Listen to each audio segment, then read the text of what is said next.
Konami has done pretty well with the Tactical Tri series over the course of the last, year and a half now, and already they have decided to add 2 more Tactical Tri support cards to the upcoming core set Doom of Dimensions. Now, I do want to point out, as a disclaimer, I'm actually filming this 4 hours, literally 4 hours before SummerSlam Night 1, because SummerSlam Night 1, with the countdown show, it starts at noon, so it is basically it's a race against the clock. So I am going to be making this a relatively short video, so I do apologize for it, but it's all good because tomorrow's video I'll be doing the results of both nights in a single video, so be sure to get ready for that. But with that being said, let's talk about the new Tactical Tri support, because there are several archetypes that have become a staple to the Tactical Tri series, which includes Cyber Dragon, Dark Magician, and the most notable, which are the two support, which are the two new, which are going to be basically the supported archetypes for these 2 cards, Rescue Ace and Ex's Sister. And I have to admit, looking at the first card, I can honestly say that Rescue Ace might just end up becoming the deck that could potentially break the meta with this particular card. Is it possible? Absolutely. But is it really going to happen? I doubt it. I highly doubt it, because Rescue Ace nowadays, it's just not that good anymore. Yes, it's still a very viable strategy, but because that Malice and Mitsurugi have now completely taken over the meta, I have no doubt in my mind that Rescue Ace has now become more of a tier 2 deck at best, in my personal opinion. But let us get down to business. Kicking things off is the new Rescue Ace card. It is known as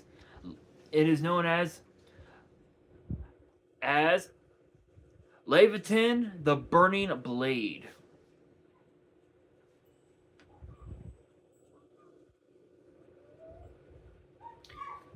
To which the artwork looks absolutely fucking amazing, but it is a Fire Warrior Link 2 with 1,000 attack, and its arrows are bottom left, bottom right, and requires 2 fire monsters. So pretty generic for almost like any fire based deck, which which could be Salmon Gray, Rescue Ace, Battling Boxer, Infernoble Knights. Volcanics definitely is another deck that comes into mind. What's another fire deck that could use this deck? That could use this card.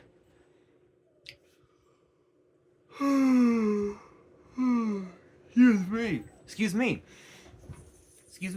I don't know. Maybe fire plants. I don't know. But again, Battling Boxer, Volcanic, Salad, and Rescue Ace are definitely some of the ones that are definitely going to abuse this card very quickly. And both of its effects are once per turn. And the first effect reads, during the main phase, as a quick effect, you contribute 1 other fire monster, and target a fire monster in your grave with the same original type but a lower original level, special summon it in defense. Second effect reads, if a set card in your back row would be destroyed by an opponent's card effect, you can banish this card instead. Okay, so this is a really good way to stop cards like Feather Duster, Lightning Storm, potentially Cosmic Cyclone. Well, actually, Cosmic Cyclone doesn't destroy; it just banishes. So cards like Feather Duster, Lightning Storm, MST, any back row destruction removal card that can as it suggests, destroys the back row, you can literally just banish this card, and the effect is basically null and void, basically. Plus, plus, this is a quick effect Monster Reborn, which is actually kind of crazy. It is absolutely crazy. This card can actually be used with decks like Battling Boxer. You can use this card in Infernal Knights because of the fact that Infernal Knights have pretty much almost like every other level in the format, which is level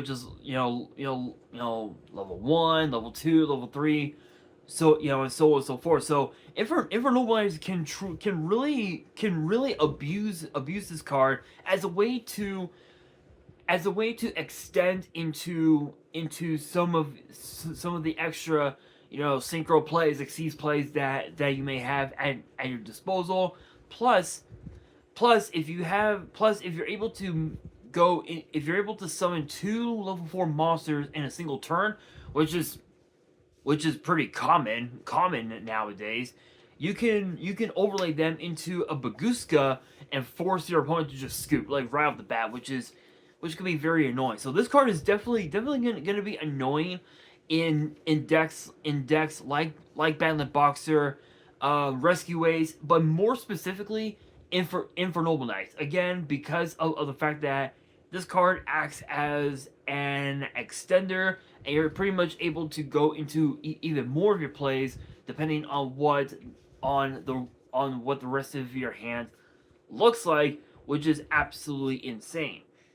Now for the final card of the video, it is known as Ichiki Sayori Hime.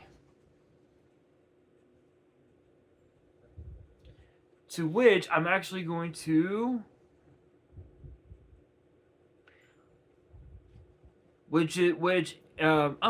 okay. Ichiki Sayori Hime is known as a water kami from Japanese mythology. So, nice little history lesson over there. But it is a 4-star light fairy spirit with 800 attack and defense, and it says that it cannot be special summoned, and you can only use the first 2 effects once per turn. Actually, all 3 of its effects are once per turn. The first effect reads: if this card is in your hand and you control a monster with 800 attack or defense, you can immediately after this effect resolves normal summon this card. Second effect reads: if this card is normal summon, you can add a level 4 lighter dark monster with 800 attack or defense from your deck to your hand except this card. Third effect reads pretty much just like any other spirit monster. During the end phase, if this card was normal summon or flip face up this turn, bounce it back to the hand.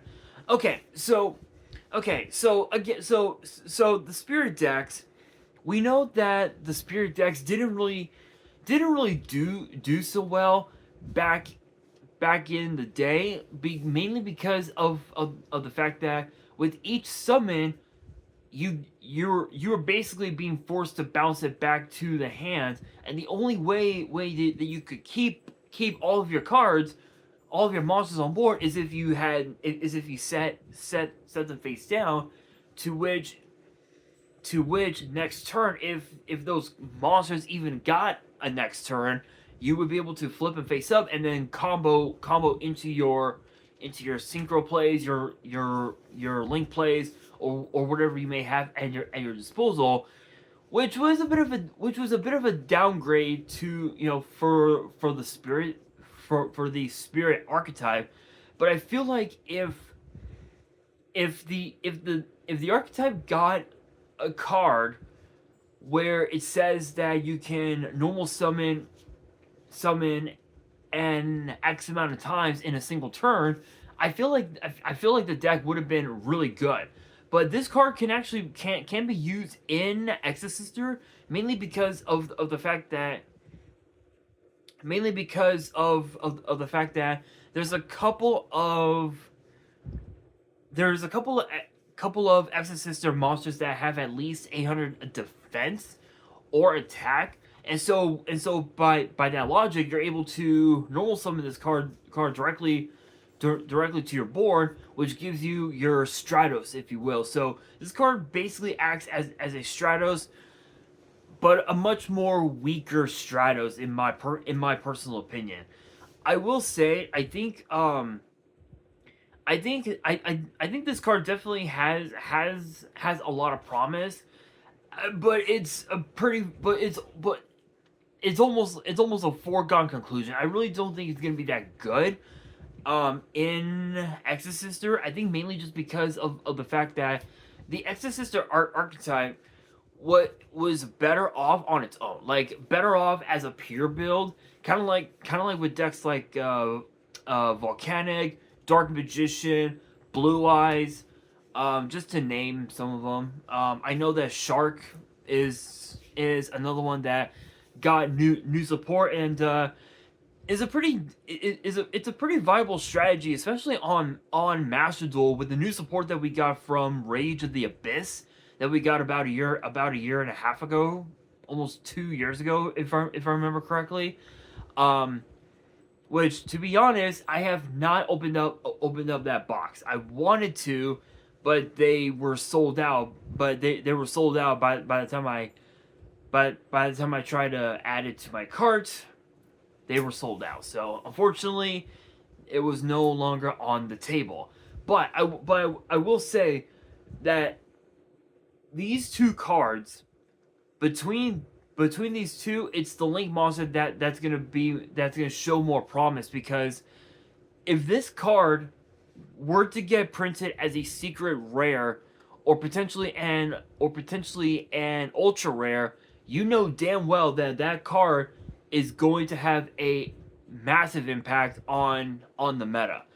It is going to be a nasty card to deal with, and it's gonna be interesting. So on that note, that will do it for today's video. Hopefully you guys enjoyed. If you did, make sure you guys smash that thumbs up button. If you guys are new to the channel and you guys want more card discussions in the future, then be sure to subscribe to the channel, turn on the notification bell, and as always, make sure you guys are following me on all of my social media. All of my ads will be in the description below, as will the info to my fan mail. It will also be in the description as well. And on that, this is your boy Nash, signing out.